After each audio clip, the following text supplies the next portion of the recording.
At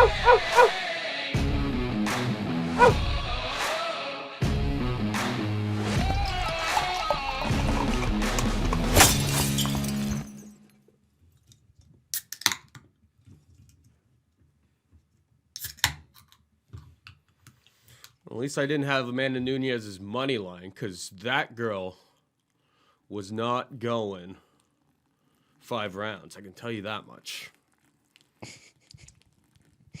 No, fact. You know what? I've been wanting to fade her for so long, and I just Pena wasn't the girl to do it with, right? Didn't. Wow. I really got blindsided, hoodwinked. I mean, everything looked bad. Everything was bad. I was so blindsided. I thought she looked great at the weigh-ins. Everything seemed to be coming up shag. And now, a deal's a deal. I told the people if the laser-guided heat-seeking missile didn't hit, here I am. So we got 2 on the go.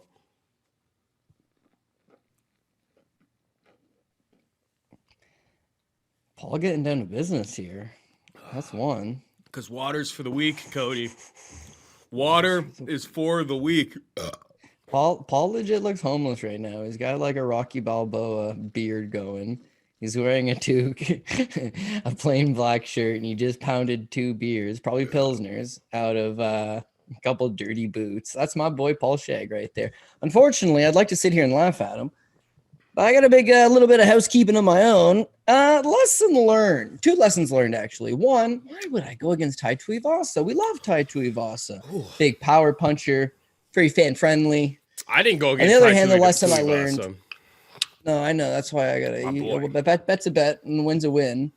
But Augusto Sakai, what a bum! What an absolute bum that guy is, and that's the last time I'll ever bet on him. So, 2 lessons learned: tie gonna tie, and Sakai gonna Sakai. Here we go.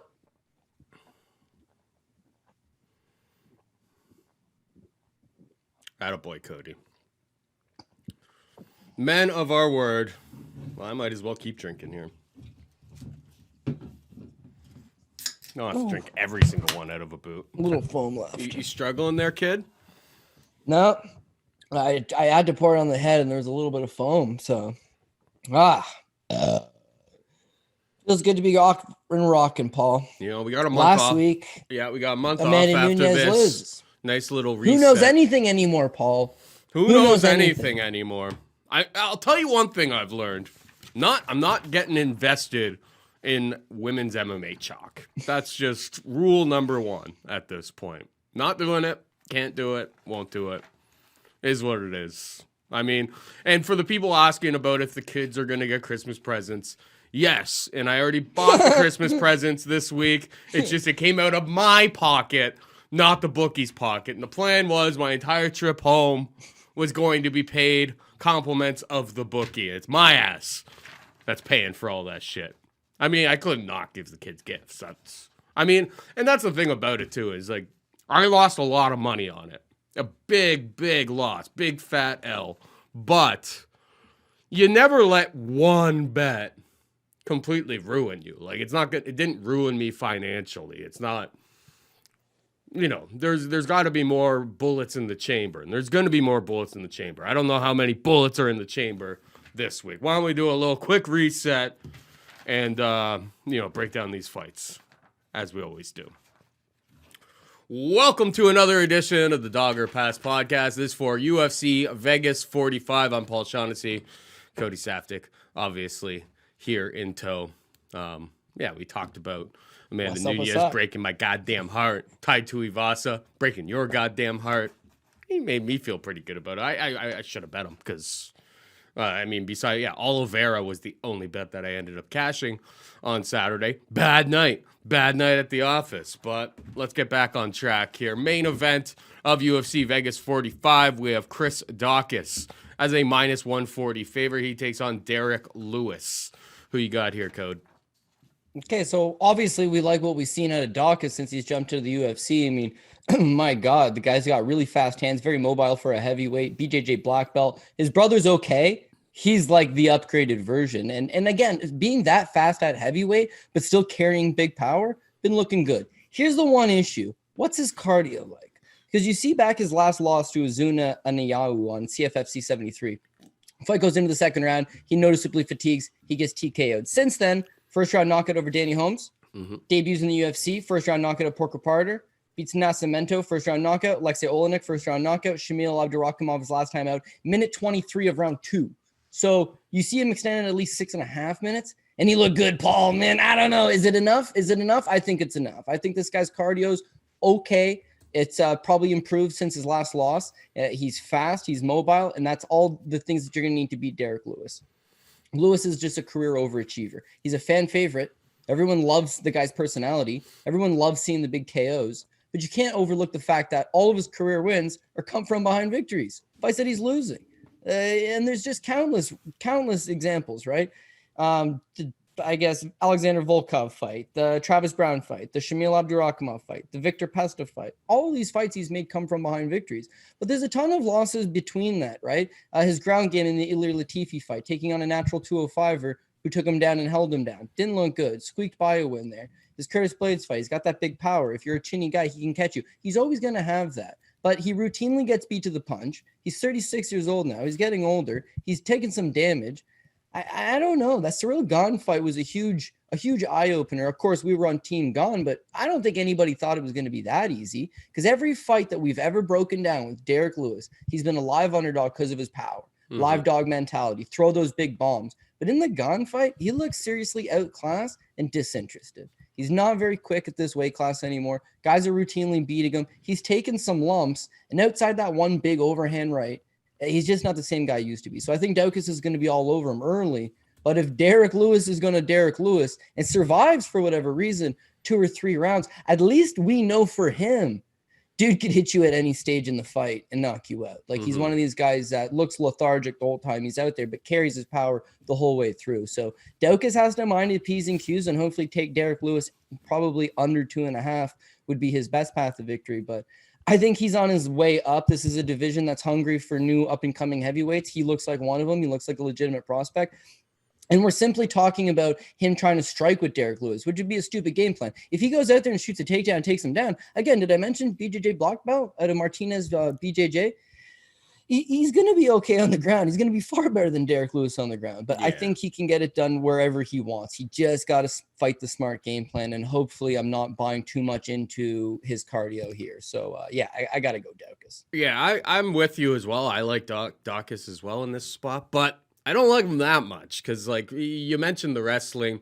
He hasn't really shown the wrestling whatsoever. I know he's got a good BJJ game, but came in on the scales at 231 pounds. Derrick Lewis on fight night is an easy 270, 280 pounds. Yeah. That game plan, I'm not sure. I just haven't seen the wrestling from. I would prefer if Daukaus did have some sort of wrestling game and that we had seen it, I would prefer this bet a lot more because obviously if you have Derrick Lewis on his back or able to control him down there, I mean, he's a fish out of water pretty much. So I think, the speed of Daukaus will be the big determining factor in this fight. But he's definitely got to mind his P's and Q's because, I mean, you think of the Volkov fight where it's like Volkov fought the perfect fight, pretty much start to finish. And what happens in the dying seconds of the fight? You got knocked the F out. So, I mean, it's a similar type of stylistic matchup here where, one guy is going to have the better striking technique, the better speed, but it only takes one. So I would be careful about getting too heavily invested in Daukaus, even at minus 140. It only takes one strike, one perfectly placed strike, and that's all. Like, there's only so we always talk about with heavyweights. There's only so much the human brain can take, and Derrick Lewis is time and time again shown us that. He could be outstruck 90-5, and the 6th strike that goes through, that ends the fight. So, obviously, Derrick Lewis is live in every heavyweight fight, especially a heavyweight fight, which we expect to take place on the feet. I think that's all we really have to say about this one. Correct? Yeah. Heavyweights be heavyweights, and we're coming off Amanda Nunes. Anything can happen. Who knows? The 2 weight classes that are the most untrustworthy. well, actually, all the women's MMA weight classes and the men's heavyweight division. So I expect the unexpected. Derrick Lewis is one of these guys that has pulled off the unexpected. I just think he's running out of magic in the tank, and Daukaus wins this one. Yep, I agree with that. All right, we got Stephen Wonderboy Thompson taking on Belal Muhammad. Minus 220 Thompson, plus 180 Muhammad. I like Thompson here. I think Thompson is the rightful favorite. Nobody really outstrikes Thompson on the feet. Muhammad's got a bit of a wrestling game, but Wonderboy's entire, for the last 5-6 years, his takedown defense has made such improvements that it's like, unless you're an elite wrestler, you're going to struggle to get him to the mat. And nobody controls distance better than Stephen Wonderboy Thompson. I like Thompson to win. I like Thompson to win by decision. What about you?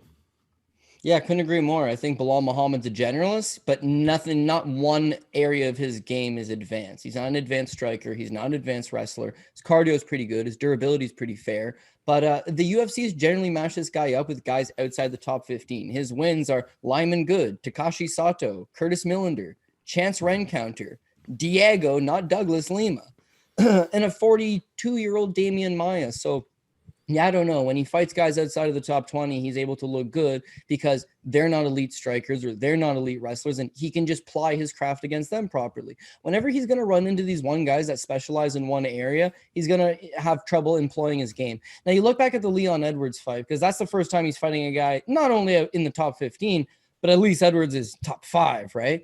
And Edwards is way faster than him and just dictates the range far easier. And he's able to land routinely in that first round. Does poke him, but you can see a guy that moves laterally, that's quick-footed and has good range management, like extends himself and plays himself long. Yeah, he just struggles against those guys. Plus, he's not the quickest guy going. So he struggles mightily. And then, unfortunately, two eye pokes in the second round lead to a no contest, and that's the end of the fight. So you don't get to see it extended, but I think everybody was satisfied with how it went, thinking, okay, Leon Edwards basically won this fight. He just looked out of it. I think Thompson's going to do a lot of the same thing. Even though he himself is getting a little bit older, he still moves as good as anybody. His strikings is as good as anyone's. I think that he'll be able to routinely beat Belal Muhammad standing. Muhammad does have a decent chin. He will probably try to crash forward and eventually try to take him to the ground. But yeah, his wrestling's not good enough. Now you look at Thompson's last fight. What a effing, can't swear on TV anymore. What a letdown that was against Gilbert Burns. But when you get taken down by Gilbert Burns, the likelihood of getting back up, not great. When you get taken down by Belal Muhammad, the likelihood of getting back up, not that bad. So and also Gilbert Burns much better wrestler than Belal Muhammad. So I think in this scenario, he does win the striking exchanges, although he stuffs the takedowns. He gets himself off the cage when he needs to. And if he does get taken down, he works his way back up. So yeah, I got Stephen Wonderboy Thompson. I'd like to take Wonderboy Thompson by decision. I think that's an excellent way to improve it.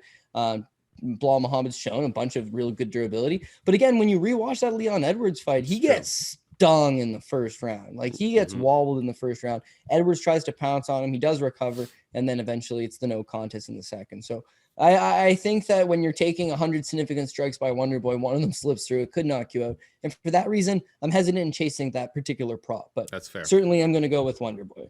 All right, we got Amanda Lemos taking on Angela Hill, minus 350 Lemos, plus 270 Hill. Who you got here, bud?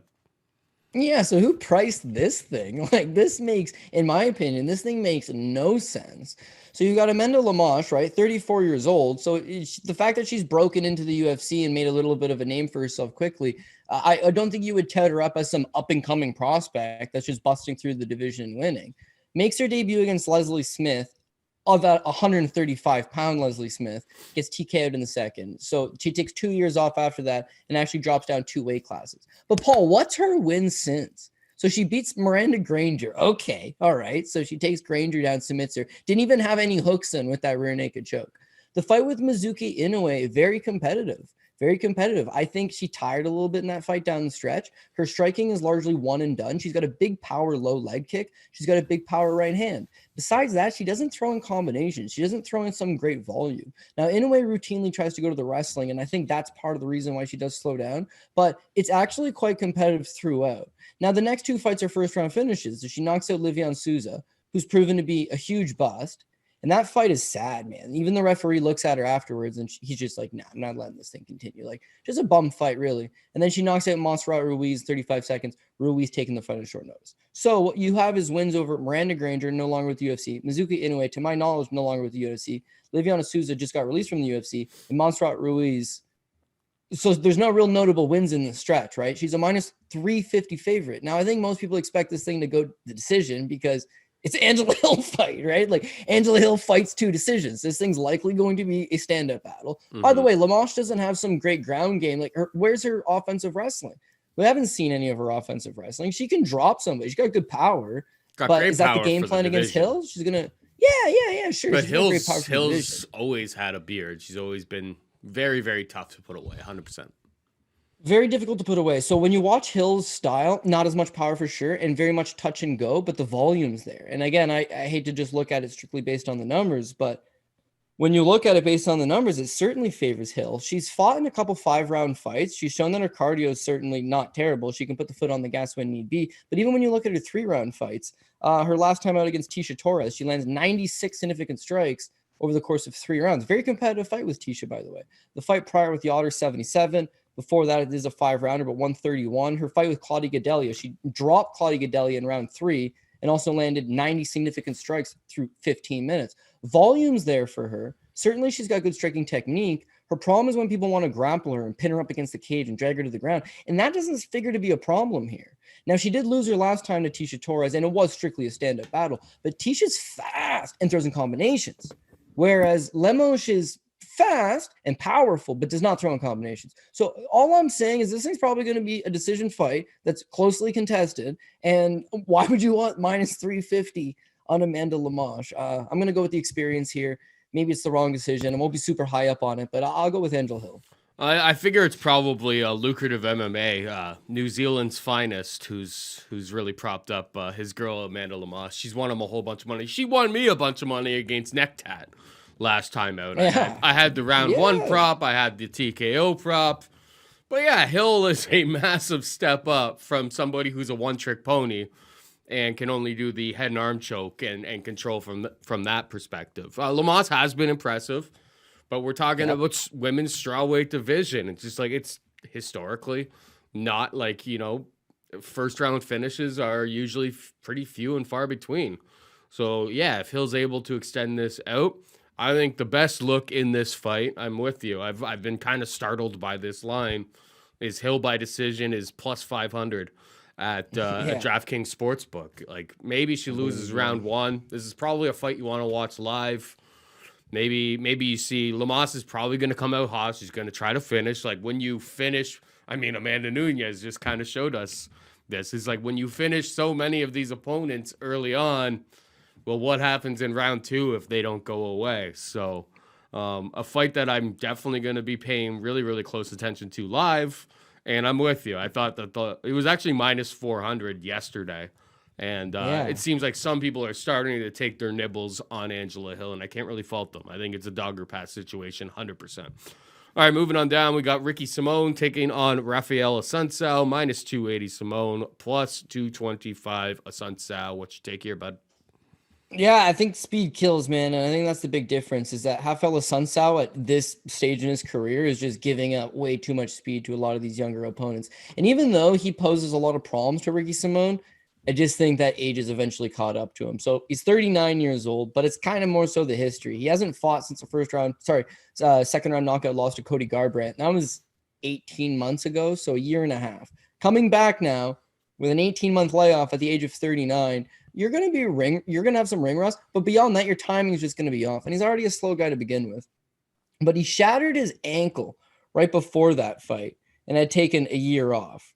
And before, I think there's another fight. If you look at his history, right? He fights Corey Sandhagen, then he takes a year off, fights Cody Garbrandt. Now he's taking a year and a half off, coming back to this spot. He has a bad history of injuries. He's had a bunch of major surgeries. Now at 39 years old, his timing's off and his speed's not quite there. You can look at his history and say, geez, this guy's got huge wins, and he does, right? He has very solid victories, right? Wins over TJ Dillashaw, wins over Marlon Moraes, wins over Aljamain Sterling. Like, man, this guy's competitive at his best. But those days of sing-slong's past. If you want to judge him on his last 3 fights, the Marlon Moraes fight, he got rocked. And then as he got rocked, he gave up a guillotine choke. Uncharacteristic that he'd get submitted, but he was very hurt in that fight. The Corey Sandhagen fight shows you that even a young up-and-comer is just too much speed. These guys are too fast for him. They're beating him to the punch. Even though he completes 4 takedowns in that fight, he lands, 36 significant strikes? Like, there's not enough volume out of him throughout the course of 15 minutes. And then his last fight with Cody Garbrandt,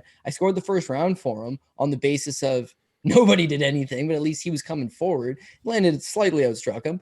And then in the second round, he was looking all right. No one was really doing anything, and then he got absolutely knocked out. Yeah. Now, there's another thing uncharacteristic for him. He used to have a granite chin, but now you see Marlon's hurting him, and then you see Cody Garbrandt knock him out. A year and a half layoff. None of this spells good news. Now, when you look at Ricky Simón, is he a very good striker? No. But he's actually quite a bit faster than Assuncao. And I think what he's going to do is use that speed and use his superior volume, because the thing with Simón is that he can put his foot on the gas for 15 minutes. He's got excellent cardio. ATT Portland guy. These guys out in Oregon grinding every single day, right? No doubt he can keep his foot on the gas. And I think he'll use that striking to try to set up takedowns. I don't think he cares about the grappling. And I don't think Assuncao's grappling is all that good off his back. Now, I am worried about shooting himself into a guillotine choke, of course, but his last fight with Brian Keller, he shot himself into 3 or 4 of them, didn't care, and none of them were close. Like, he knows how to defend. Kelleher's got a hell of a guillotine. And that's what give me a little bit of reassurance that even though Assuncao is a high-level BJJ black belt, the fact that he just breezed right through Kelleher like that, outstruck Kelleher when he needed to, took him down when he needed to, and just put a beating on him. His fight before that with Pietro, same thing, 7 takedowns, just puts a beating on him. Again, if you want to look at fight metrics, and by the way, we're sponsored by DraftKings Sportsbook, shout out. But if you actually play straight up DraftKings, like Ricky Simón's a dream, dude. 6 takedowns against Brian Kelleher, 7 takedowns against Gaetano Perello, 7 takedowns against Ray Borg, 6 takedowns against Rob Font. Like, the guy is a machine. Has a bullshit guillotine choke stoppage over Merab Dvalishvili, but you know he's fighting to the end, and you know this guy's strong and can put his foot on the gas. And I think that youth, athleticism, superior cardio, better strength of schedule, like he's been fighting recently, all of that will just be a little too much for Raphael Assuncao. Even though he is a crafty veteran, you can never completely count him out. It's Ricky Simón's time. So that's who I'm going to go with. 39-year-old bantamweights, man. It doesn't go well after 35 years old for anybody of the lower weight classes. It's a speed game, as you've basically alluded to. I'm with you. The price is definitely wide on Ricky Simón, but I think he gets the job done. As long as he can stay out of some crafty submissions, like, he's just going to rinse and repeat, get those takedowns. I think he pulls through, probably by decision. He's not exactly a potent finisher by any stretch of the imagination. All right, we got Mateusz Gamrot taking on Diego Ferreira, minus 180 Gamrot, plus 155 for Ferreira. Who you got here? Okay, so this one actually scares me because, as you know, I'm a Gamrot guy. I ride Gamrot all the time. Guy was a KSW champion. I've had to work so many KSW fights of his for Fight Network. And, yeah, the guy's a gamer, man. He's got excellent cardio. He fought at 145 at one point. Now he's at 155. Dual weight class champion. Fought at the ADCCs against Gary Tonon. Like, he's got just extremely reputable credentials. Good striking. Can do it all. I thought this guy's going to be a star. I call him Polish GSP. He's so well-rounded, does everything so good. Comes into the UFC, he's taking on Guram Kudalits. And I don't know why you said it, but you were like, yeah, I'm taking Guram Kudalits. Trains with Kazmat Chimaev, so this is nothing new for him. And he's going to keep the fight standing, and he's just going to bang. Whatever, Paul. My guy's 16. Sorry, he was 17 at the time.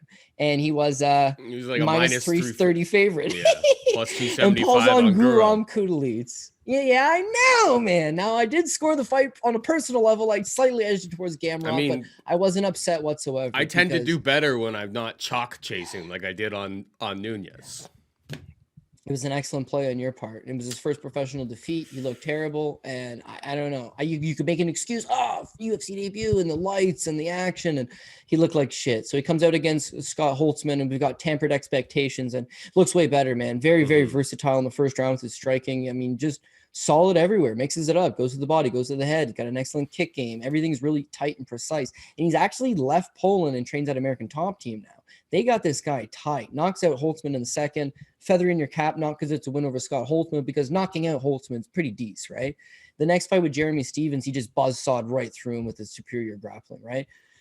This fight here presents a lot of problems because Ferreira, his grappling's next level, right? He's a third-degree Brazilian Jiu-Jitsu black belt. His striking, very crafty, good technical boxing. He's at a Fortis MMA in Texas. You see all types of success coming out of them. He is a very wily, crafty opponent. But if you want to say the one knock on him, his last two fights have really outlined guys with a good takedown game and good jiu-jitsu. It's path to victory. Beneil Dariush scores 5 takedowns, uses superior top control. And, I mean, he's a BJJ black belt too. Avoid the submissions, ground him, you win the fight. Gregor Gillespie, I was actually a little bit surprised when he was going to the takedowns like that. We all know Gregor Gillespie's world-class wrestling, but why would you want to grapple for a prolonged period of time with Ferreira? Ferreira looked decent in the first round. He tried an omoplata, he tried an armbar, he scrambled out of 3 of them, and he actually, in the last 30 seconds of the round against Gregor, takes his back, flattens him out, searches for the choke. Gregor doesn't give it to him, smashes him with 2-3 good solid strikes, couple elbows, round ends. Like, holy Christ, man, he's in it. He's looking good. Second round, gassed. Gregor goes right back to the wrestling, and now all of a sudden, he's half as fast, can't compete. So these guys with smothering cardio, smothering wrestling, good grappling, they're just going to put a pace on them. That's what Gamrot should do. So I'm going to take Mateusz Gamrot, but I do fully recognize that Ferreira is still alive, man. Like, even though he's 36, he's got a wealth of of experience and a very good skill set. He could pull an upset. He could make something happen. But I think if you look at anything with online right now with Gamrot, is him and Mike Brown, right? So, they're going to come in with a proper strategy. And Mike Brown would have watched the fights. They would have seen the path to victory. They should go out there and execute. So can he wrestle like Gregor? No. He's not as good of a wrestler as Gregor. Keep the pace high, though. Keep the pace high. Keep the pace on this guy. You got to keep the pace really high against them. Because I think, if they end up just in, like, regular grappling exchanges, like, early on in that Gillespie fight, you saw that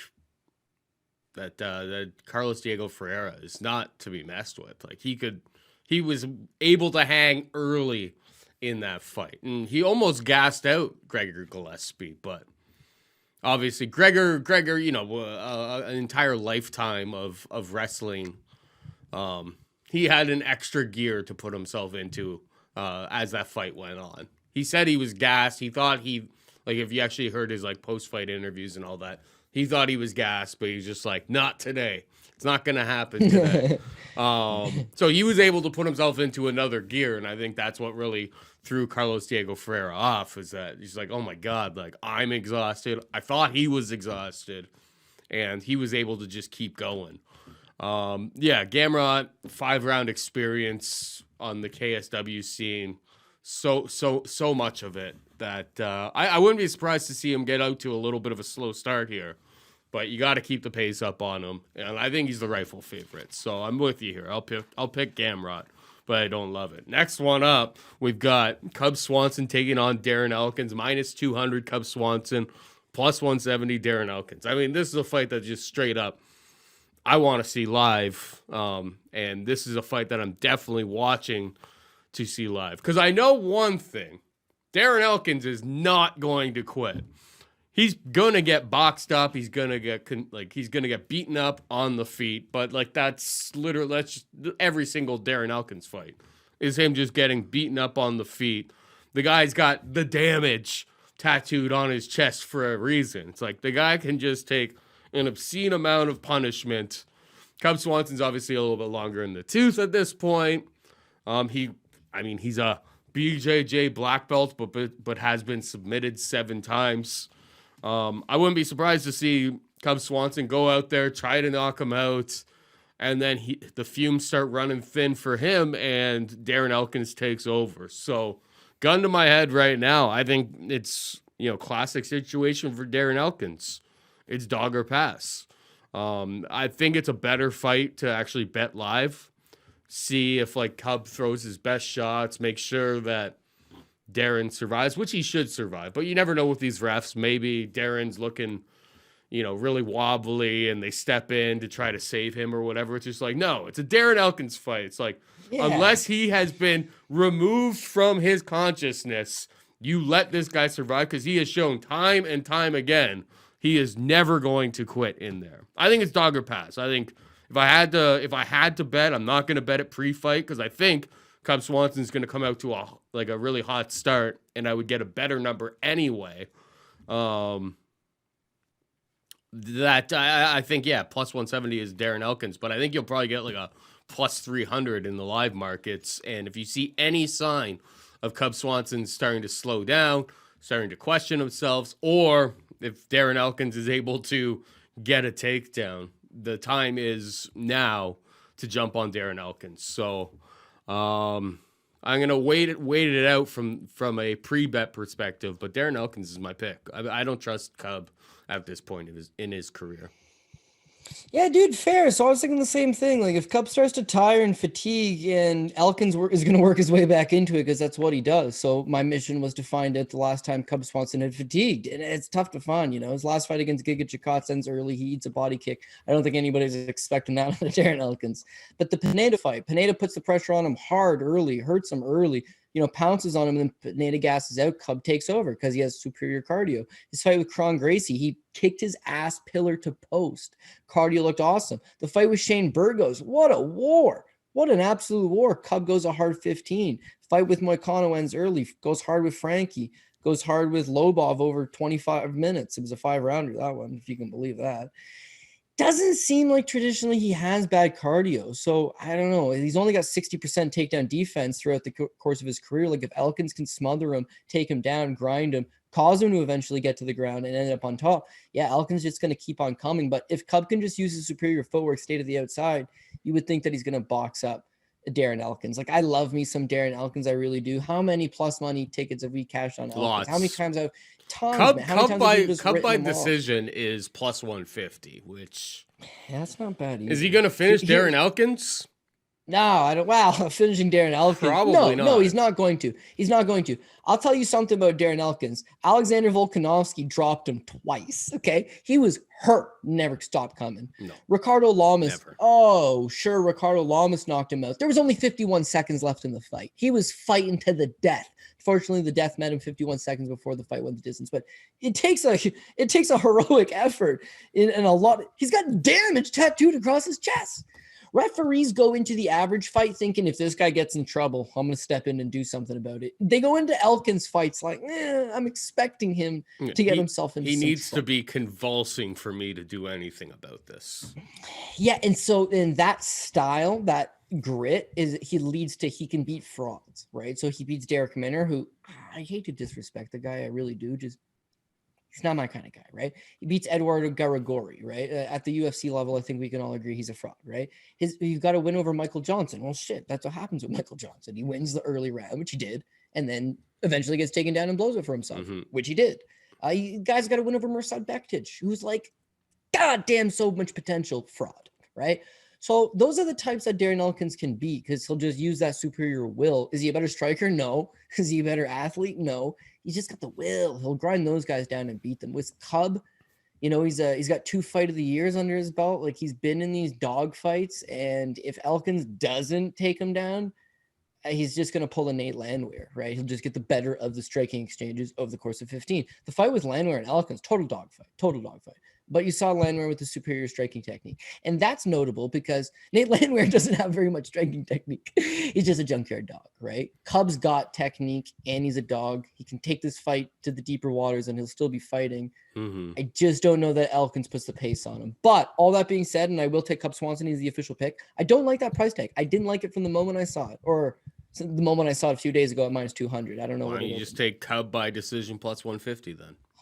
That's what I would do. I would take Cub by decision at minus one. Like, if he's going to win, and then just strike from the outside. He probably wins by decision more than 40% of the time, because that's what plus 150 would indicate.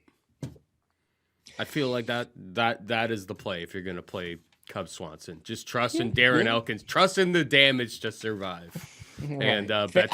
I got faith because if this fight stays on the feed, it's going to be one-way traffic. Like, I don't have very much faith in Darren. Darren Elkins needs to secure takedowns, and he needs to secure them often. Because I don't even think he's going to be able to completely just hold them down there. He needs to get those takedowns. He needs to secure them. He needs to hold position, because when they're on the feet, he's going to be losing. Yeah. One would, exactly. Unless Cub was that tired, which I just don't foresee happening. But otherwise, you got a tale of two fights. Cub's takedown defense has to be good enough to keep it standing, and that's where I'm hoping this fight plays out. But the price tag's off, and I think that's why your shot on Darren Elkins does make sense. I didn't take a shot on him yet. Probably something Dogger more. pass. I think it's Dogger Pass. All right, we got Gerald Meerschaert taking on Dustin Stoltzfus. Minus 235 Meerschaert. Plus 190 for Stoltzfus. Who you got here? I feel like you're going to want to jump on that minus 230 Gerald Meerschaert. Like Stoltzfus has just looked absolutely abysmal, man. My God.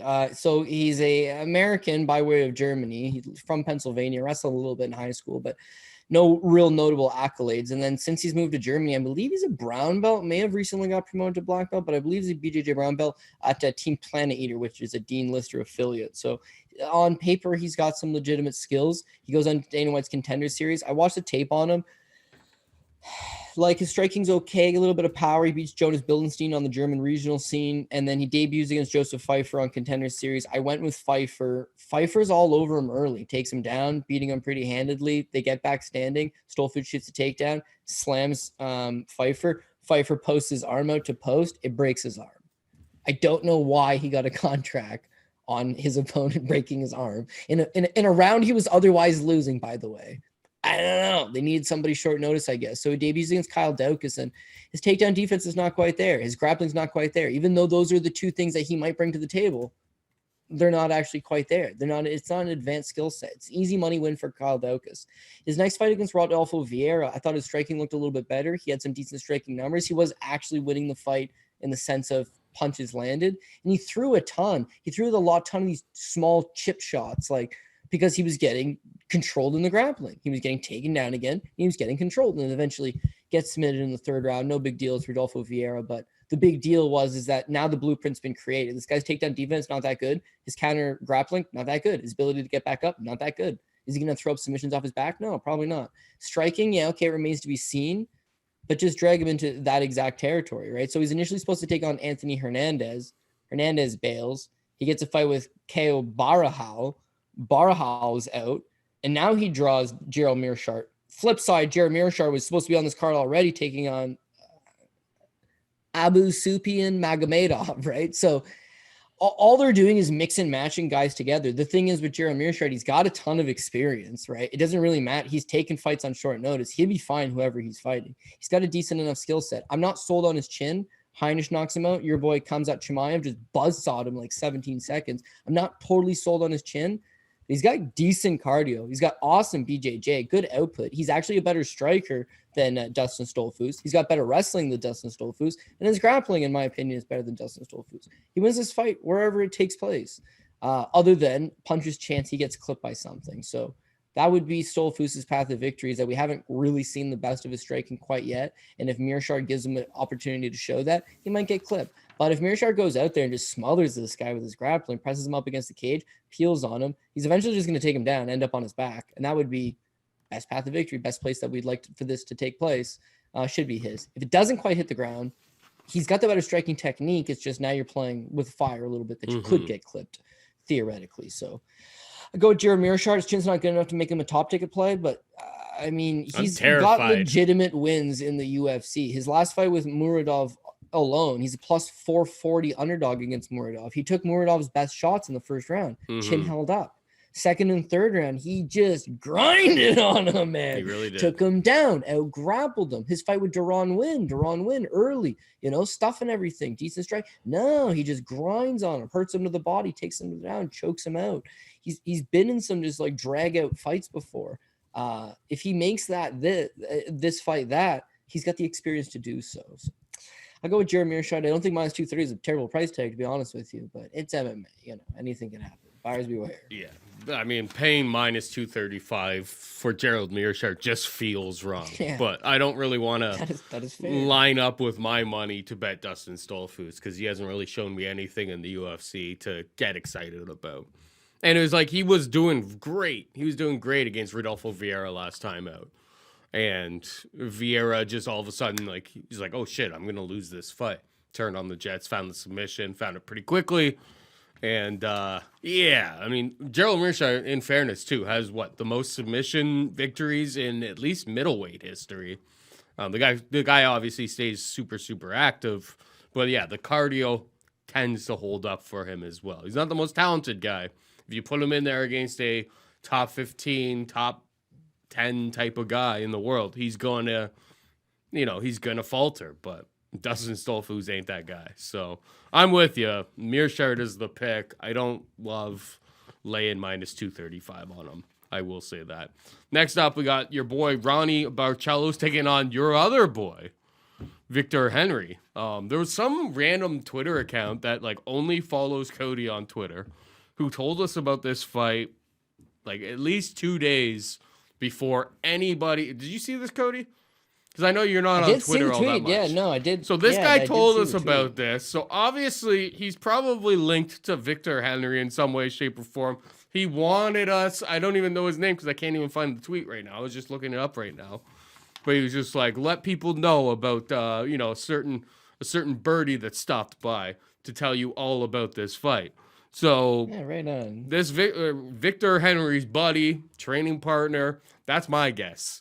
That's where my mind space is going. He must know Victor Henry. But yeah, we knew about this fight like a couple days before, your Marcel Dorfs and everybody else started announcing that this fight was happening. But Barcelos versus Henry, battle of Cody's boys. Who you got? Battle of my boys. I've been saying for a long time, Victor Henry should be in the UFC. This guy's got notable wins. He's been like the top rank. See, here's his problem, right? Is that he was an American fighter from California, catch wrestling, catch as catch can, goes over to Japan and just fought all the best Japanese guys and just made no profile for himself in North America, but an excellent resume for himself over in Japan. He's the king of pancreas. The guy's the absolute man. He's got good wrestling. He's got good striking. I'm going to classify him as a generalist, and he's a tricky fighter, but he can do everything well. His problem is his best days were likely spent fighting lesser competition for lesser paydays. He shows victories. Well, I mean, as a career, he shows victories over Japanese legend Hideo Tokoro, Japanese legend Masakatsu Ueda.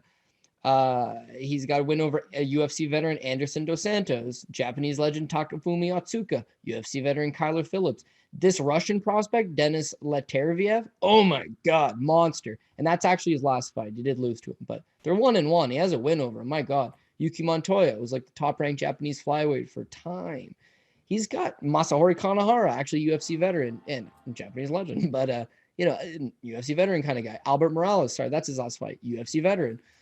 The guy's experience, he has win over decent people. The problem is that they've done him no favors matching up with Raoni Barcelos, who just does everything exquisite. Now, Barcelos hurt a bad ticket for me this last time out, and people who followed me were hurt by the bad ticket Raoni Barcelos. But that just came back. That to should have been a draw too, by the way. It's an excellent How fight. do you not score? Which round was it? Was it the? I think it was the first, wasn't it? I thought it was the second. Either way, there was a 10-8 there for Barcelos. So it's just like, if you're scoring these other rounds 10-9s, I don't know how you don't score that at 10-8. Because like he knocked him down multiple times. He knocked him down multiple times. He almost finished the fight. It's just like, I don't know. Sometimes the scoring, obviously, everyone gets frustrated with it. But sometimes it's just like, it just doesn't make too much sense. Yeah. So that's exactly it. Is the first round's close and competitive. Second round, you hurts him. Third round, he takes his foot off the gas. It's just I don't know why he took his foot off the gas because he's a guy with tremendous cardio. That's one of the things I tout with him. And when you talk about a generalist, someone that can do everything well, they do everything well. They don't do everything great. Rowney does everything great, man.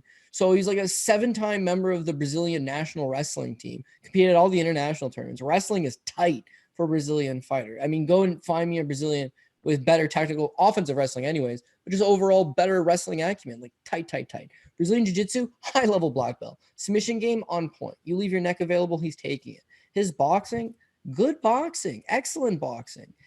Could throw a little more leg kick game. And I don't know. It came down to ring IQ, man. He just fought a bad game plan. It's a tough opponent. It's a tough fight.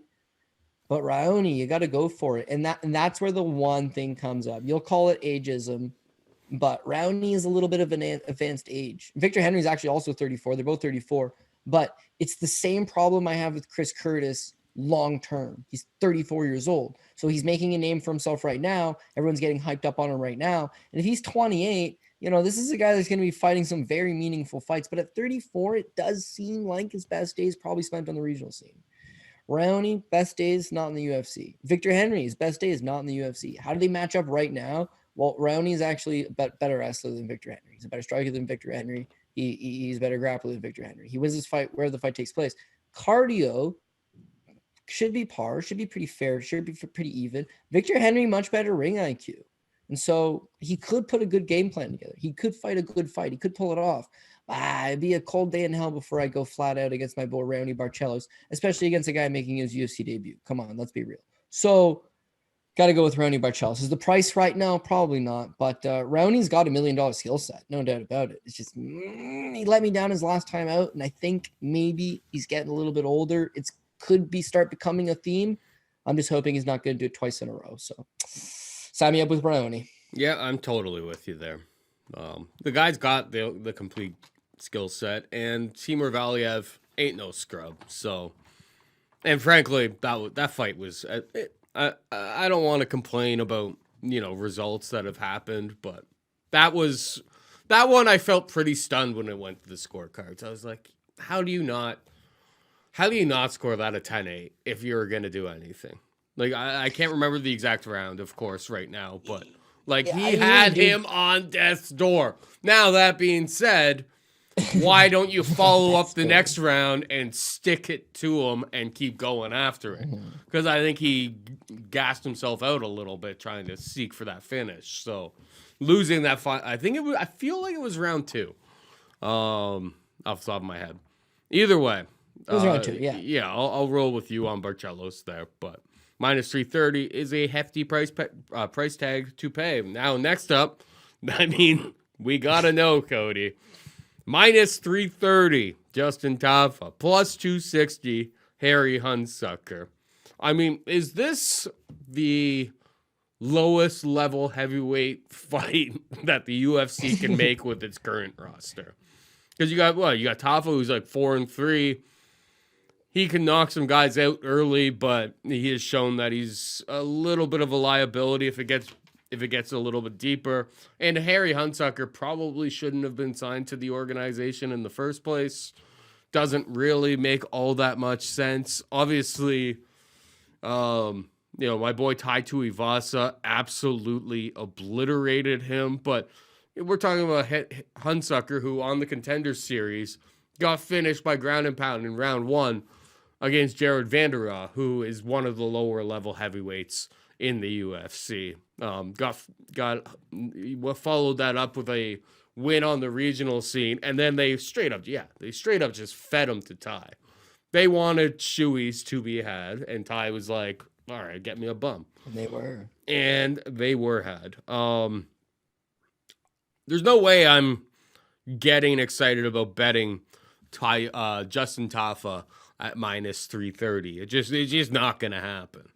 Low-level heavyweights, crazy things happen in this sport at the best of times. He hasn't given me any sort of reason to be confident in his abilities, but Harry Hunsucker may be on that WOT track. Like, he may be... Who is the guy that we used to always make fun of, who is the worst of all time? The South African guy. Juan Potts. Ruan Potts. Ruan Potts versus Harry Hunsucker may need to be a fight that has to be booked, because I need to know. I need to know who is the worst heavyweight in UFC history. I'll pick Justin Tafa, but geez, minus 330. He hasn't given me any. He's coming off of 2 straight losses. At least in the Carlos Felipe fight, is like he showed that he could go 3 rounds. I guess with Vanderaa, he went 3 rounds too, but Felipe, it's like it was very, very close. Harry Hunsucker, there's really nothing It's shocking that he's even in the organization. So I'll pick Tafa, but I'm not betting it. What about you? Yeah, I mean, it's shocking he's in the organization, but I mean, he did them a favor. Harry Hunsucker. Sounds like he should be running for Congress in Kentucky. And he is from Kentucky. Good old Harry Hunsucker. Like, it don't get any better than that, my friend. But yeah, largely outmatched here. Listen, he used to fight in the Kentucky Regional as an amateur fighter, and just it's like a barroom brawl. He'd show up on a Saturday night for a Herkenderg, drink a couple beers, get in there and beat somebody up. And like, he excelled in that realm of the sport. Coming over as a pro, he's just basically beating up low-level guys to the tune of 0-0, 2-5, 1-0, 5-17, 9-14, knocked out in Contender Series against Jared Vanderaa. He came out in the Vanderaa fight swinging, might have even stung Vanderaa in the first minute or two. The thing is that in like 10 amateur fights, he had been 9 of them in the first round. 1 of them went to the second round. Mind you, amateur fights are 3-minute rounds. It's not even really being in the second round could still be being in the first round. You know what I mean? Beyond that, as far as his pro record goes, everything is in the first round. He's never been to a second round before. So when he bum rushed Vanderaa early, it was like, oh my God, we all had money on Vanderaa. Let's be real. I mean, we looked at the record, we looked at the fights. No way Harry Hunsucker wins this. He came out bombing, but he can't go beyond 1 round. And that's what happened. He just completely fell apart, and Jared Vanderaa finishes him in the first. He gets a win over a 4-3 opponent. By the way, that was the first guy he had beaten who had a winning record.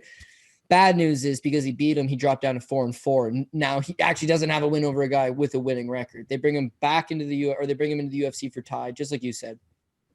It's shoey time. Ty's on the card. Fans are coming down. We want a big shoey. We want a big celebration. We need somebody on short notice. We just want to keep this fight together for the fans. Harry Hunsucker, are you gonna, at 32 years old, are you gonna say no? You don't want to make your UFC debut? You turn this down, they're never calling again. You take it. He shows up. He tried to throw down, but I mean, he got knocked out in 49 seconds. And so here lies the issue with him. He's got 12 pro fights. He's got 13 pro fights. He's 7-4, right? All of them inside the first round. All of his 4 losses, all 4 by KO in the first round. So he's a defensive liability. His 7 wins, yeah, sure, all 7 first round knockouts, but against who? Nobody. Justin Tafa, meanwhile, so you mentioned, oh shit, maybe he's a 1-round guy. The later the fight goes, he becomes a liability. 100%. No, you're right though. Well, did you say the longer the fights goes, he kind of like becomes he's lost those fights, but at least he's shown that he can go 3 rounds. And I think that's the main thing here is that, yes, he could knock you out in the first round like he did against Juan Adams, but if he doesn't get the first round KO, he seems durable enough to go a second and third round. And in those second and third rounds, he's still landing some. But Jared Vanderaa, big tough guy at Team Quest, Dan Henderson's camp at Temecula, California, he has a bit of a problem. He's 6'4", 265 pounds, right? He got some experience. BJJ black belt, there's experience there. Carlos Felipe, he's not great, but he's cutting it in the division. He's hanging with guys in the division. He's doing the damn thing. They're not bad losses. Harry Hunsucker, that nowhere near the guys that he's fought in Kentucky, nowhere near. And the times that he's stepped up, the Dante Mazes, that one time, and the Tai Tuivasa fight, he just gets punched out quick, right? So could he knock out Justin Tafa? I'm going to say no. Why do I say no? Simply because this guy's a big Samoan, big, thick Samoan. Yorgan De Castro caught him. Since then, he's been just a lot smarter all around. His striking is going to be better than Hunsucker's. His cardio is going to be better than Hunsucker's. I think he's going to more often than not catch Harry before Harry catches him. If this thing goes to a second round, which I don't think it's going to. What's the under 1.5 on this? Give me 1 second. I can look that up for you. Yeah, well, as you look it up, I would bet the under 1.5 on this, and I think it's just 2 guys that are going to meet in the center of the ring and just. Sorry, the under 1.5 is minus 165 already. Yeah, there you go, minus 165. Pretty, I don't pretty, think people pretty are jacked up for a under 1.5, to be honest. Yeah, so people are expecting a gunfight. Hunsucker's never seen a second round in his career. Tafa, meanwhile, he's got better striking technique. He's got better cardio. He's got more experience. Everything goes towards him. And if you're Hunsucker, you make your debut in the UFC, bright lights, you lose to 49 seconds. What do you get out of that? I don't know. Is he going to be more comfortable here? I don't know. But one thing I will give Justin Tafa, I don't know why the UFC did this. His very first UFC fight was 3-0 as an MMA fight. He shouldn't have been in the UFC even to begin with. He had fought nobody as well, just like Harry Hunsucker. He debuted on a main card, UFC 243, Whitaker versus Adesanya. Main card. Loses first round knockout. His second fight. Now the guy's 3-1 in MMA. His second career fight is also on a pay-per-view main card, UFC 247. Like, this guy got thrown under the bright spotlight, right? He's taken on some decent enough competition, not good competition, not bad competition, decent enough guys. He's learning on the spot. He's competed in his last 2 fights for 6 rounds. That's Harry Hunsucker's last 9 fights is 2 rounds worth of work. Like, there's no comparison here. So outside of heavyweight puncher's chance, Tafa should absolutely roll Hunsucker. The self-made American prizefighter squaring off in the ring with the former MMA champion for a second time. And DraftKings Sportsbook is giving you a knockout offer for this Jake Paul versus Tyron Woodley rematch. New customers can bet just $1 on Saturday's main event and win $100 in free bets if either boxer lands a punch. In 8 rounds, someone's bound to connect. Could be a left hook, an uppercut, a haymaker, even a jab to the body. Just bet $1 on the boxer that you think will win the main event, and DraftKings Sportsbook will give you $100 in free bets if either fighter lands a punch. DraftKings is safe, secure, and reliable. Best of all, you can deposit and withdraw your cash whenever you want. Download the DraftKings Sportsbook app now and use promo code DOP to turn $1 into $100 in free bets if either main event boxer lands a punch. That's code DOP when fists fly in the Paul versus Woodley fight live on pay-per-view this Saturday only at DraftKings Sportsbook. Must be 21 or older, New Jersey only. New customers only. Restrictions apply. See DraftKings.com/sportsbook for details. Gambling problem? Call 1-800-GAMBLER. All right, moving on down the card, we've got Charles Jourdain taking on Andre Ewell, -200 for Jourdain, +170 for Ewell. Not gonna. I mean, I guess Ewell is coming off of the knockout loss against Julio Arce last time out, but typically he's been relatively durable. The guy holds 75-inch reach, which is a 6-inch reach advantage over Charles Jourdain. Jourdain, it seems like every single fight that he's in, he gets severely rocked. And Lord knows, like, -200 Canadian. The way MMA has been going in this country for a while, my friend, you're crazy to be betting Charles Jourdain at -200. Straight up dog or pass situation for me. Take the reach. And I think it's going to be a pretty competitive fight, so you might as well take the +170. What's your take here? So I told myself after Jourdain's last time out that if he ever was the favorite again, it would be an automatic fade. I thought he looked awful. I think his run in the UFC has been, outside of a knockout over Du Ho Choi in the fight he was otherwise losing, it's been a bad run, man. His technique is just so sloppy. There is some skill there. Jourdain likes to throw some flashy techniques, but the substance isn't there. He takes way too much damage in all of his fights. He's in all these barn burners where he's just getting rocked all the time.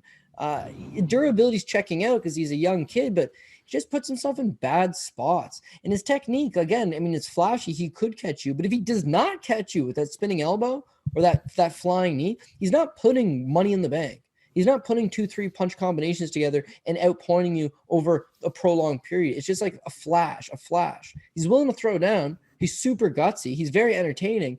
I hate betting him because I bet him a pile of times and it's greasy. Now you talk about his last fight let's talk about his last fight, in fact. Julian Erosa. He's a favorite over Erosa. He's got bigger gun power. He's a naturally bigger man. He's a stronger guy. Okay, this is going to be a good fight. Starts off okay, but he's not putting in enough together. Erosa just starts outpointing him, starts landing more volume, starts beating him with a punch, starts hurting him. Jourdain drops Erosa, hurts Erosa. Erosa just gets back up and just puts the pedal to the metal again, tires him out, hurts him, chokes him out in the 3rd round. Unbelievable. The fight prior is this fight with Marcelo Rojo. He's a huge favorite over Rojo. And it is a dog fight, absolute dog fight, close till the 3rd round. In the 3rd round, Rojo gasses because he's on short notice, and it's his UFC debut. And you see the kid take over in that spot, right? One fight prior against Josh Kulabau, a draw, Paul, a draw. Josh Kulabau. looked awful. Kulabau drops him, he scores a knockdown, scores a 10-8 round, and then you see ever so slightly this kid works his way back into it, and they score the fight a draw. Fight before that with Andre Fili, the takedowns let him down. Takedowns always let him down. Arosa, the first round was competitive because Arosa just elected to stand with him. The second and the third round, Arosa was just like, I'm just going to take this guy down. It's easy money. Everybody who's ever tried to take him down has had incredible success with it. TJ Laramie back in the TKO days, 5 rounds, dominated him, just taking him to the ground. Easy money. So Ewell's wrestling is crap, though. So even though I want to fade a guy that just has a modicum of wrestling, Ewell's not necessarily the guy.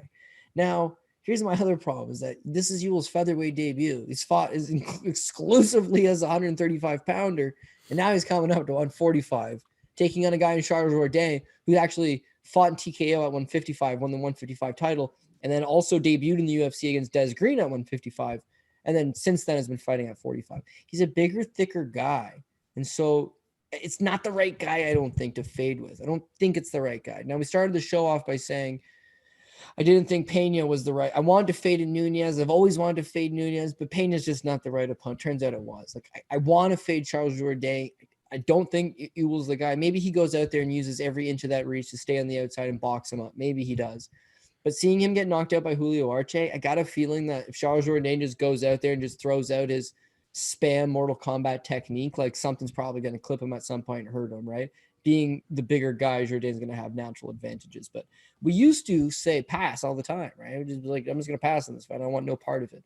I think I'm just going to label this one until we have to hit the PRP at the end of the show. Got to make a pick there. I can hit a pass. I don't want to bet Charles Jourdain, especially not at minus 200.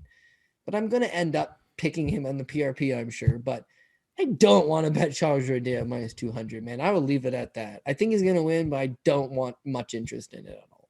Fair enough. All right, we got Macy Chiasson stepping up on short notice to take on Raquel Pennington. Pennington was supposed to take on Julia Avila at 135 pounds. Chiasson, who has fought at 145, coming. Obviously, they've made an agreement. They're like, I'm not getting down to 135 for this on a week's notice. So, fight is taking place at featherweight, it seems. Minus 185, Rocky Pennington. Plus 155, Macy Chiasson. Do you have a hot take on this one? Yeah, not overly hot. I thought that 145 pounds was interesting because at first it was like, oh man, is it because of the short? If it's just because of its short notice, Macy Chiasson can't make 135, so they're just going to move it up to 145. Okay, I get it. But 145 has got to play out towards Macy Chiasson. Agreed, She competed on The Ultimate Fighter at 145 pounds, won the crown at 145 pounds, and has dropped down to 135 since. But she's big, she's strong, and it's a weight class that she's already previously competed in. Meanwhile, for Raquel Pennington, there seems to be a lot of disinterest there. Like, she's just kind of seen half mentally checked out since her title fight with Amanda Nunes a few years back. She's 33 years old. But again, I mean, she's just plodding and go through the motions. Let's look back. I say her last 3 fights, right? Against Holly Holm, decision, got out grappled by Holly Holm, bad sign. The fight with Marion Renault, it's a mid-40 Marion Renault, early 40s maybe, Marion Renault. Not a great fight. But that last fight with Penny Kianzad in particular, she was just spamming the clinch. There wasn't really much action going on. Her striking's not what it used to be, and she was getting handedly outstruck by Penny Kianzad.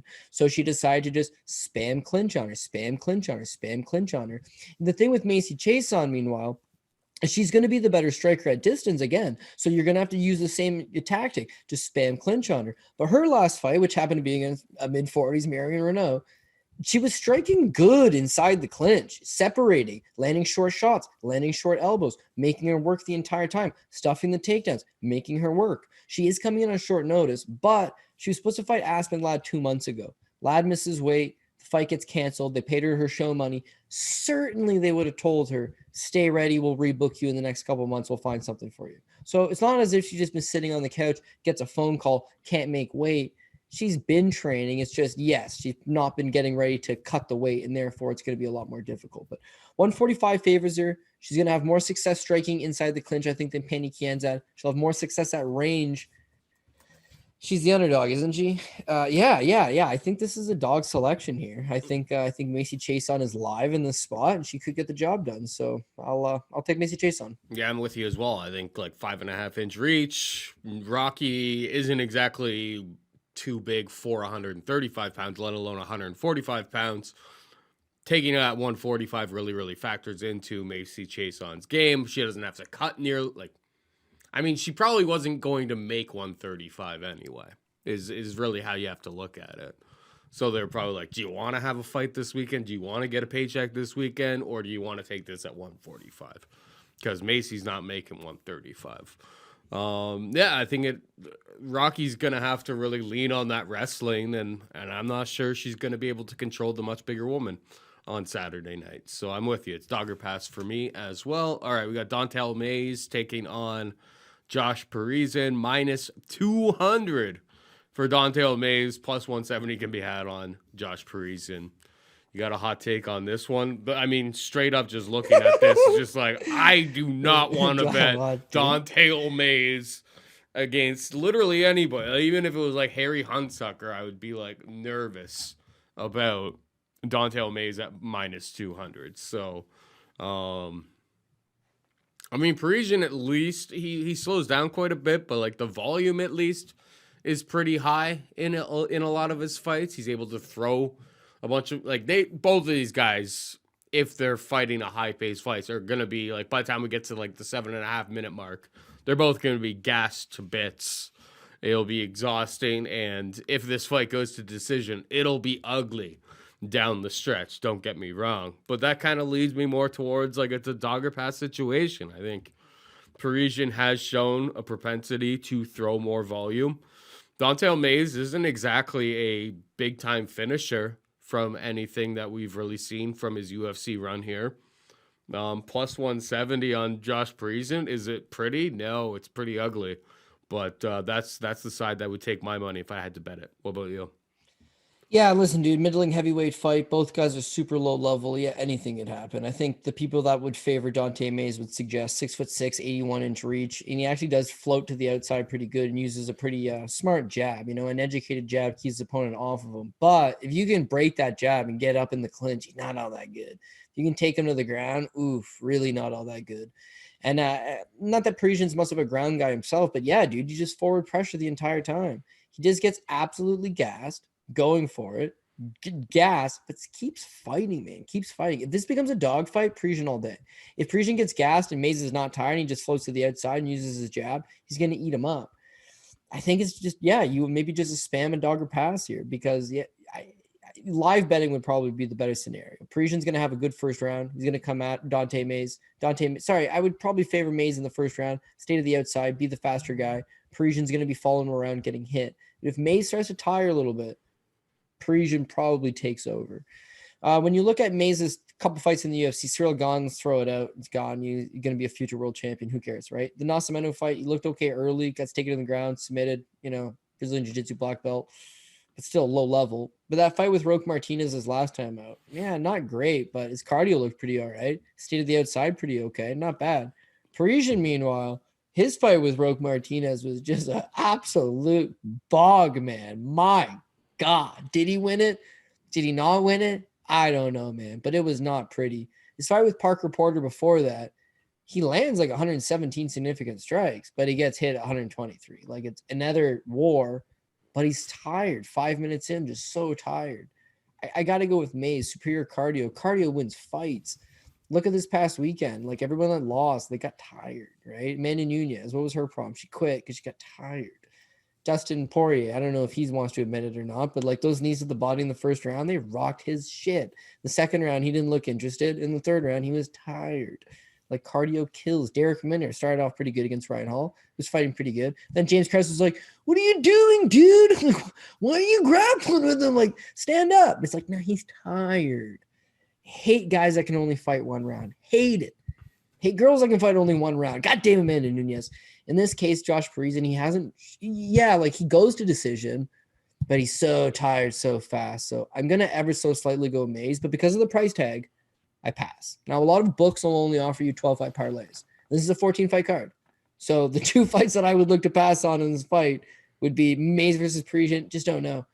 Jourdain, I don't really know that I want Jourdain. And if it's not one of those two fights, Paul, it could be the next one. Why don't you tee it off for us?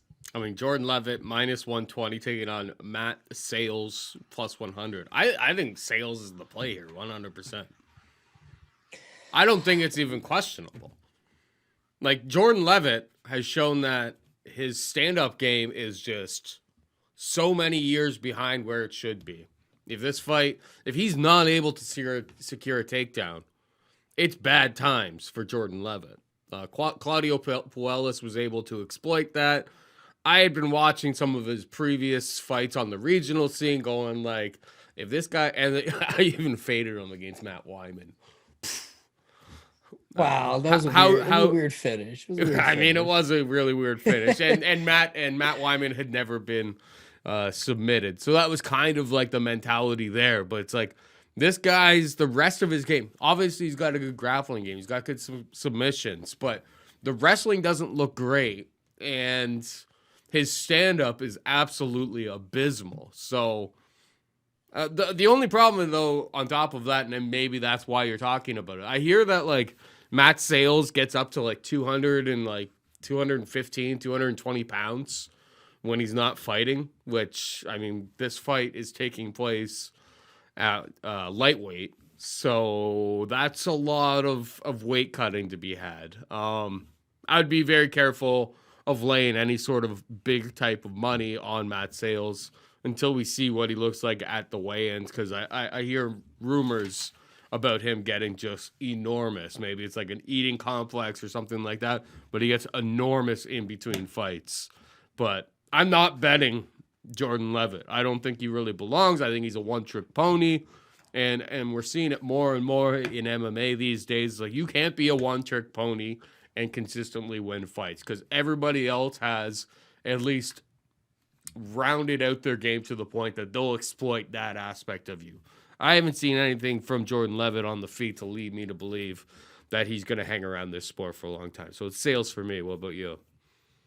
Yeah, I'm kind of torn on this fight personally. Like, it seems like more of a pass, but Matt Sales has been so disappointing to me. I mean, this guy's like Dom Cruz's best friend. I think Dominic Cruz is like the best man at Sales' wedding. Like, he's classically trained at MMA Alliance. He's worked with the best guys in the sport, including Dominic Cruz, Jeremy Stevens, Wilson Hayes. Like, the guy's gotten world-class work in. Debuts in the UFC against Sheymon Moraes. I like, while he fought in Contender Series, got a first-round knockout, great. Dana tells him on the Contender Series, he fights at 145. Dana tells him, yo, man, you know, you're not all that big of a guy, right? Brings him to the UFC, fights Sheymon Moraes. He loses. It was disappointing for me. He had a decent fight, but he allowed Sheymon to just back him up the entire time and land the better shots. He came alive in the third. He looked good in the third, but he allowed himself to lose the first two. So Matt Sales loses the fight. No big deal. Next fight against Kyle Nelson. I load up the bank on him. There is no possible way that Matt Sales is going to lose to Kyle Nelson. And listen, he does get the win, but my God, in the second round, dude, he gets taken down and just gives up his back. Like, his grappling is poor. He's got poor grappling. He's a good striker. He moves well, decent footwork, likes to set up his shots, good hooks, but abysmal. And then in the third round, Kyle Nelson fatigues and he's able to get the submission victory over him, but he didn't look good. So now the next fight with Bryce Mitchell, he got taken down right off the hop, gave no resistance to the takedown, and as soon as Bryce Mitchell got on top of him, he submits him with a twister. A very rare move. He only needed one takedown. Once this guy hit the ground, he was a fish out of water because his grappling is just not that good. It's never gotten good. His striking's good, you know, not a grappler. So he's been off for the sport for 2 years now. This is his first fight in 2 years. Has he developed his grappling game? Could be, maybe, but I just don't know. He's only 27. He's young, but 2 years off from the sport. He didn't have world-class cardio to begin with. He is a guy that does balloon out of shape in between fights, and he's been off for 2 years. He now has to come down to 155, which is the highest he's ever fought in the UFC. Because, by the way, his last fight with Bryce Mitchell is at a 145, but he weighed in at 148.5. Misses weight. Now he takes 2 years off. Now he's coming down to 155. He should win the fight. Way better striking. Like you're saying, way better striking. My issue is that he is a defensive liability on the ground. And Levitt is a one-dimensional guy, but he could pull guard for all I care. Like, he could just go up, push him up against the cage and take the back. Or I'm creeping. Get one single takedown. Like, I'm creeping. If the fight hits the ground, it becomes a problem. I'm creeping Sales' Instagram right now. And as a chubby guy, let me tell you, the thunder thighs he's sporting 19 weeks ago, that doesn't look like a 155-pound fighter. So I don't know what he's going to show up like. Weight cut. Oh, God. I mean, he's fought at 145, though. It's just like, in theory, he should be able to make this weight class. He's had. I mean, even the video. He has a video 11 weeks ago. He's looking thick. Yeah, he's not. He's thick. 9-2. He's had 11 MMA fights, and he's made 145 for 9 of them. Missed weight 148, and then he has fought at 155 one time way back when. But yeah, I mean, it's I wouldn't say uncharted territories for him, but he's coming up a weight class. He's been off for 2 years, and he has no grappling. He's taking on a guy that has no striking, but has got very good grappling. So yeah, he's looking way too he's looking very thick for being 155 pounds in these videos, which leads me to believe I'm not gonna bet sales until I see him make 155 comfortably. But yeah, no, Levitt's a straight up fade candidate for me because I think the guy's game is just so one dimensional that it's just not gonna work. You know what? And if he shoots head forward and lands right into one of them Greek pillars that Matt Sales calls a thigh, then maybe he just like bounces his head off it and he's forced to stay. Like maybe his takedown defense is improved because he got a big fat ace. I don't know. But what I can say is Jordan Levitt in the first round against Cody Puelles did get the fight to the ground and did kick his ass. And then the second and the third, no ability. Like he got figured out. He got figured out the longer the fight went. And Claudio Puelles, for the record, terrible. My God, is that guy bad? Just won his last fight, by the way, over Chris Grutzwacher, who I will never bet again, Paul. Lessons that you learn in the MMA game. You can do the tape study. You can say, geez, this guy's got a grappling advantage. Geez, that guy's got a striking advantage. But, like, you don't know what version is going to get in the ring. Nunes looks good, right? She's a better striker than Pena by a country mile, right? She made Pena look like Larry Holmes just landing that jab.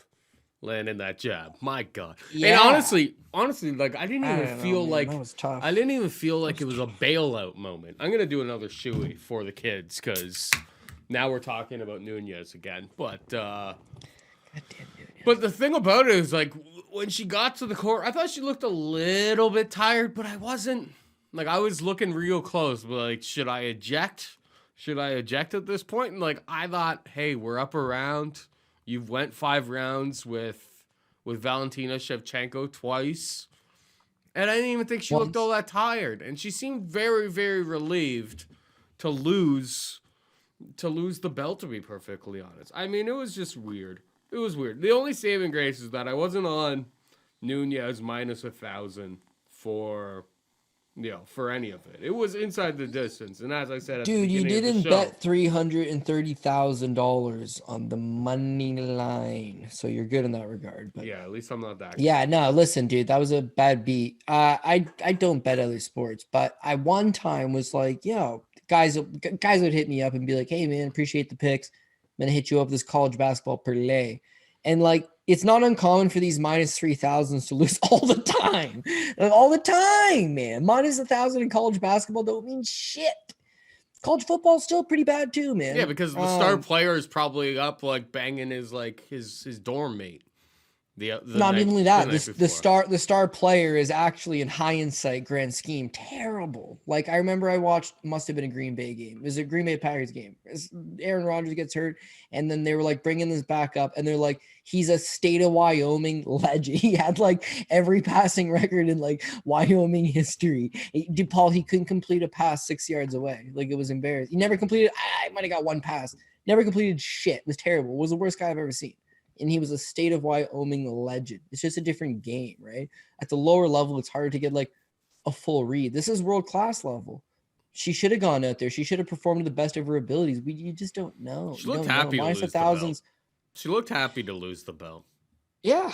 Some people were calling it, rigged. I don't think it was that. I mean, there was part of me. I mean, did I type Amanda, or did I write Nunes rigged into Twitter and then read a bunch of crazy people's responses to make me feel better about myself on Saturday night? Yes, I did. But no, most of them, it seems kind of crazy. She punched herself out. As Chael actually has the best video out there about all of it. And like he says, as a person who has quit in an MMA match, he's like, it's going to take her a few days to realize that she quit. That she took inventory, as he says it in his videos. She goes, I've landed my best punches on her in the last 7.5 minutes. She's not going anywhere. I'm tired. And eventually, essentially, and that's why I think I was telling producer Matt before the show too, is that if she extended that another 15 seconds, she lets Pena actually sink that choke in, or she doesn't let her sink that choke in, but she lets her, Pena starts. Yeah, I got to shoot here. Pena starts battering side to side for the finish, and then the ref steps in, calls it quits. Then you couldn't call her a quitter. But the fact of the matter is, she got took down as soon as she had her back taken.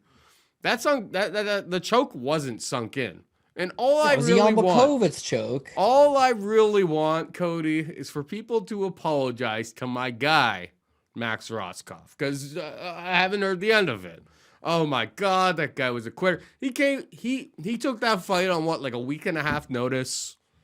Did he quit? Yeah, that's and it happens. It happens in MMA. It happens to Amanda Nunes, who is the greatest female fighter of all time. Even the greatest people on earth have their low moments, and that was Amanda Nunes' low moment.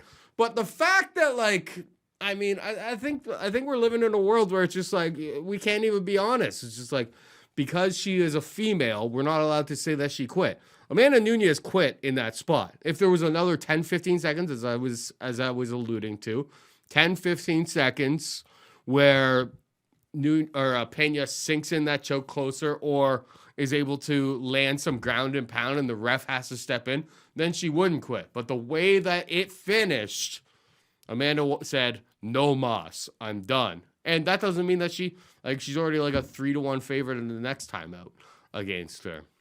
Maybe she wins by knockout next time out. But she quit. She quit. Yeah. No, honestly, I'm going to agree with you. I'm going to agree with you. She quit. Like, that was not a choke. That was not a choke. She quit. And that's fine. We all quit. We all quit on certain things in our life. We don't put our best foot forward in certain situations. But, like, the fact that it's, like, so egregious to say something like she quit, it just kind of shows you that there's a real double standard here. Because everybody was all about piling on Max Roskopf when he went into the corner in round 2 and said, I don't got it. I can't come back out. Dana White fired his ass for taking a fight on short notice and not being willing to come out in round 3. He wasn't going to win in round 3. So it's just kind of, I don't know. The world's gone nuts. Either way, I've got a shoey here. I'm going to finish it. Yeah, but what it comes down to is whether you're able to stand up for yourself or not. Because to bring things full circle, once upon a time, Amanda Nunes, who we're currently talking about, Raquel Pennington, who we just talked about on this card, and she pulled a Max Roskopf, 4th round of a 5-round title fight. She looks at her corner and she says, I don't want to fight anymore. I'm done. I don't want to fight anymore. And they're like, nope, you got to go back out there. You got to go back out. Rocky, stop talking like that. You got to go back out there. They sent Raquel Pennington back out for the 5th round, and she got finished in the 5th round. So what good came from that? She told you she was done. Yep. She was acknowledging, I'm done.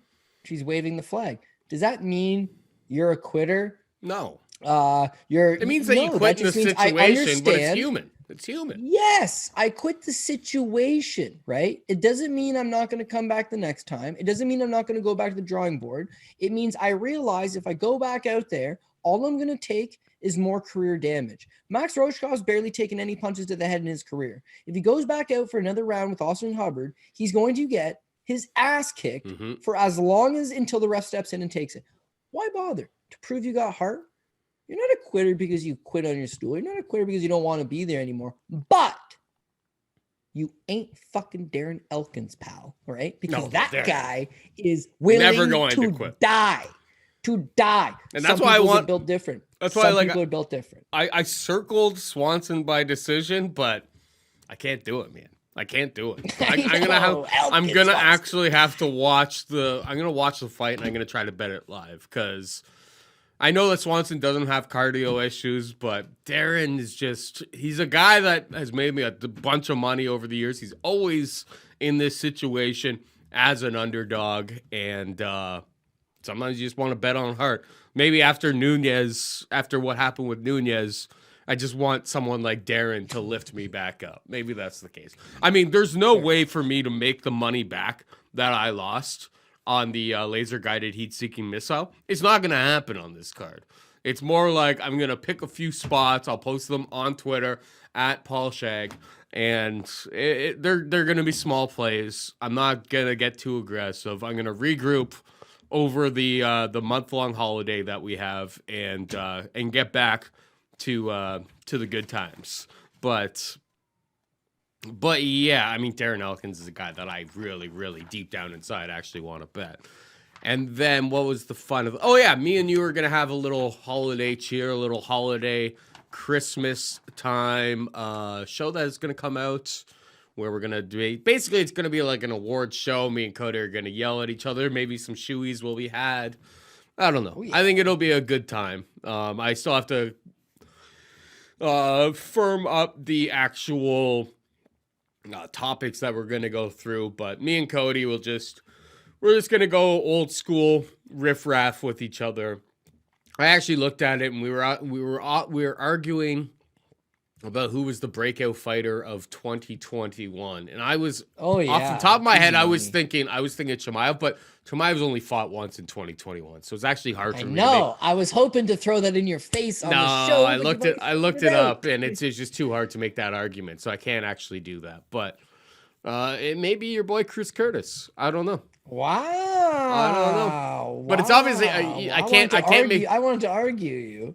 I mean, maybe I still will make the argument because one of the guys is in title aspirations. The other one has just put money in our pockets. Either way, we are just about out of time here. But before we go, hit him with the PRP. So, Paul, you had a little sad rant there where you were like, oh, I'm never going to make the money back. And, it really got to me. It's the Christmas holiday season. The last card of 2020... we hit a PRP. I didn't. I went 11 of 12. But Rob hit it and bought his dad a car. The right? dad Carlet. And so the Carlet, the great Canadian, Pogi Rob Carlet. And you make your dreams happen. So that's the thing with the parlays. Sometimes they just don't go your way. Sometimes a little bit of money goes a long way. I'm committed to hitting 3 lines this week. 3 lines we're looking to hit. But officially, we are going to go with... starting from the top, I guess. Chris Daukaus, Stephen Wonderboy Thompson, Angela Hill, dog number 1, Ricky Simone, Mateusz Gamrot, Cub Swanson, Gerald Meerschaert, Raoni Barcelos, Justin Tafa. We never talked about Sijara Eubanks and Melissa Gatto. Did I blow that? I've been drinking. I think you may have. Should we talk about that right now? It's the holiday season. Yeah, let's talk about that right now. We should talk about that right now. I will take Eubanks. And I'm going to take... my God. Charles Jourdain, Macy Chason, Dante Mays for now. Check it out on Twitter. That one might change. And I think I'm going to go with Levitt for now, too. That one could change. Want to see the weigh-ins, of course. That's when we're going to get the last key piece of information, especially on Eubanks, which we'll talk about right now. Weigh-ins are important, people, but until then, yeah. So officially, I don't even know how many dogs we got. We got Macy Chason. Choose the dog, wasn't she? 1, 2, 3 underdogs. No, you took probably doesn't seem like enough. Yeah, I'm taking Chason. Do you take Jordan Levitt? I'm going to take Jordan Levitt for now. Oh you know what my thinking on the Jordan Levitt fight is? Is Andre Muniz, this is poor man's version, Andre Muniz, Eric Anders. Eric Anders is not a bad grappler. Never been submitted before. It's not like grappling is a problem. The problem is that the other guy's a far superior grappler. Mm-hmm. So even though he's not some great wrestler, Muniz is not some great wrestler, and Anders' takedown defense is not bad, it's just these fights hit the ground, Your 2 guys rolling around, like eventually it hits the ground. And I just got a feeling that his ground game is going to be far superior to Matt Sales, who's been off for 2 years and has to cut 50 pounds, hasn't cut weight for 2 years. And he's 27. His body's naturally getting bigger. His grappling wasn't very good to begin with.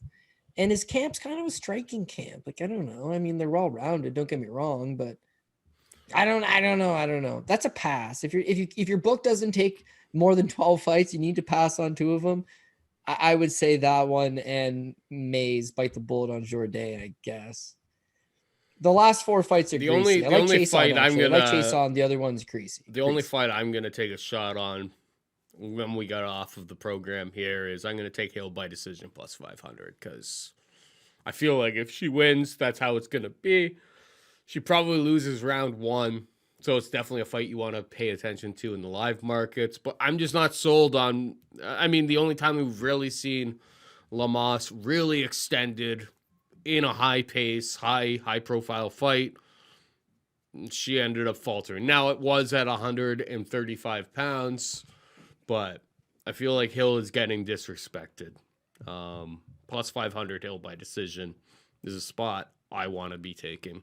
But yeah, tell me about Eubanks versus Gatto, because I obviously completely skipped it.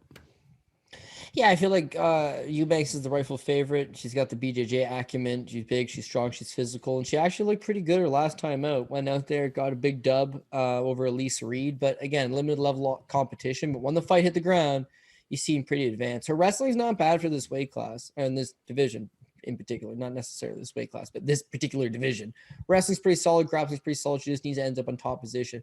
Gatto, meanwhile, her striking is not great, but she doesn't strike particularly good off the back foot. So that's one thing that I think will probably go towards Eubanks, is that she's generally marching forward. She's generally trying to be the aggressor. So that'll go towards her. And then if she does complete the takedown, then that's when she does her best work. Money in the Bank, BJJ black belt, Lloyd Irvin, BJJ black belt, go to work on top.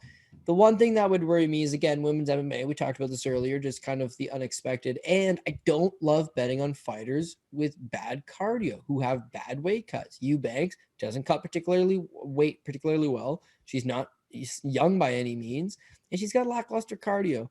Gatto, meanwhile, is a little bit more wily. I mean, you saw in her last fight, she lands like 70 significant strikes against Victoria Leonardo before getting a second round finish. She was all over her and just kept coming. Eubanks needs to neutralize her, can and needs to, because otherwise down the stretch, it could be Gatto alive. So the exposure that you want on this, not tons, but check it out from a live betting opportunity as well. If Gatto doesn't get beat up bad in the first, doesn't get submitted in the first, it can at least not pressure her, but just make her work, tire her out a little bit. And Eubanks doesn't go out there in that second and third round and complete those takedowns, forward pressure won't be enough. Gatto should be able to maybe land stuff from the outside, but I think I would lean towards Eubanks. It's not something I'm going to put finalized in, bam. But yeah, as far as the show picks right now, I would go Eubanks. Want to see the weigh-ins though.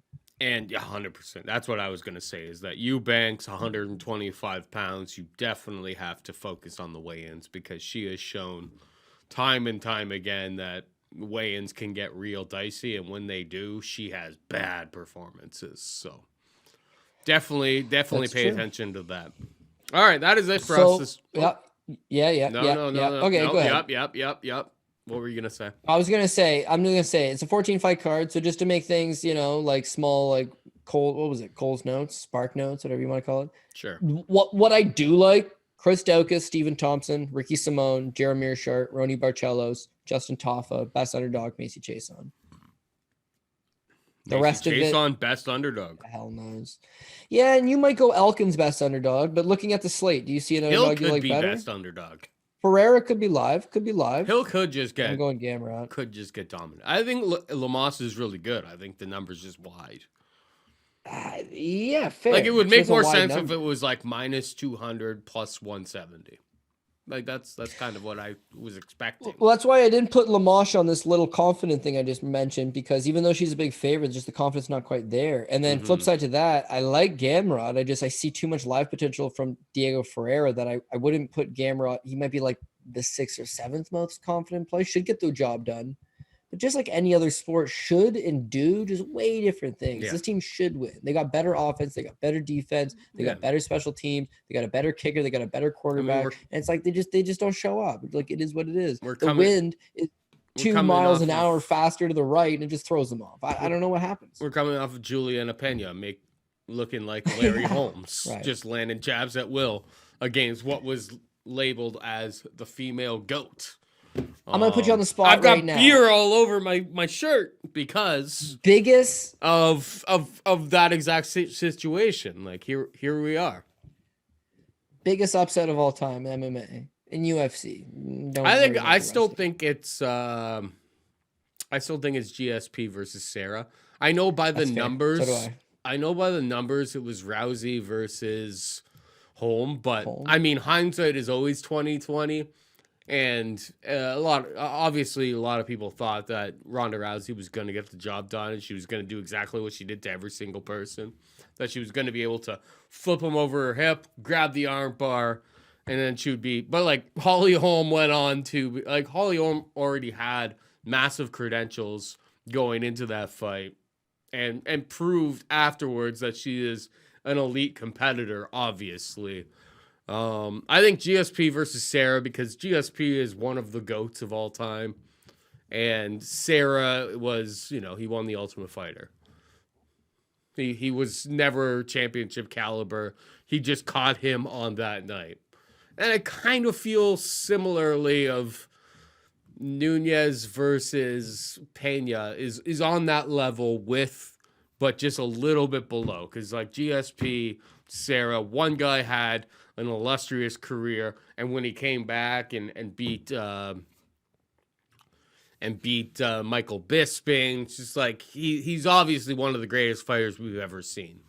I think I'm not throwing and I've said mean things about Nunes, and I think Nunes is still recognized and should be recognized as the greatest female fighter that we've seen in the UFC, but I just find it hard. Yeah, I just find it hard going on Twitter and seeing the things that people say. It's just like, guys, it's okay. It's human. It's human. We're in tough times. And you quit. And that's fine. It is what it is. But it's just like the way that people, I don't know. It's just, I find it just really annoying watching people try to recreate history and not say what actually happened. That choke wasn't sunk in. 99.9% of fighters would not tap to that. 10 seconds down the line, could that choke have been sunk in, and then it would be a time that would be the right time to quit, or not quit, but to tap. It's just like, I'm submitted. I'm losing my breath. Yes, but like, as soon as she got on her back, it was an instant tap. Like, I don't care what anybody says. Nunes quit in that situation. 10 seconds later, it wouldn't have been a quitting situation. Probably not.